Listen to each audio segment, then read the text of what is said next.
Question 1. A 24-year-old woman presents with fatigue, joint pain, and a malar rash. Laboratory tests show anemia, leukopenia, proteinuria, and a positive ANA at 1/640. Further testing reveals positive anti-dsDNA and anti-Smith antibodies. Which of the following best describes the clinical significance of these antibodies? A. Anti-dsDNA is highly sensitive but not specific. Anti-Smith is associated with drug-induced lupus. B. Anti-dsDNA is associated with lupus nephritis. Anti-Smith is highly specific for SLE. C. Both antibodies are nonspecific and commonly seen in healthy individuals.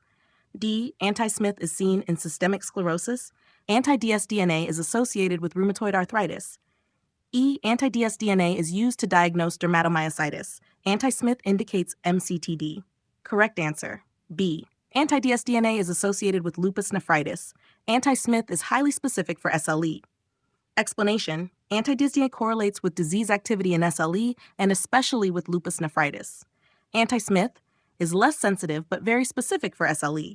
They help confirm the diagnosis in the presence of a positive ANA and clinical features of lupus. Why not the others? A. Anti-Smith is not linked to drug-induced lupus, that's antihistone. Both antibodies are disease-specific, not seen in healthy individuals. D. Anti-Smith is specific for SLE, not systemic sclerosis. E. Neither antibody is associated with dermatomyositis or MCTD, mixed connective tissue disease. Question 2. A 26-year-old woman with known SLE presents with worsening fatigue and swelling in her legs. Blood pressure is 150/95 mmHg. Labs reveal elevated BUN and creatinine, and urinalysis shows hematuria and proteinuria.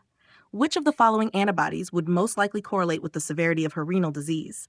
A. Antihistone. B. Anticentromere. C. Anti-SCL70. D. Anti-dsDNA. E. Anti-Rho. SA. D. Anti-dsDNA explanation.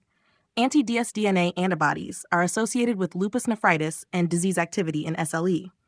Rising titers can indicate renal involvement and flare-ups. Why not the others?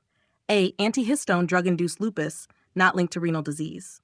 B. Anticentromere, limited scleroderma, CREST. C. Anti-CL70, diffuse systemic sclerosis, not SLE. E. Anti-Rho, SSA, associated with neonatal lupus and photosensitivity, not renal disease.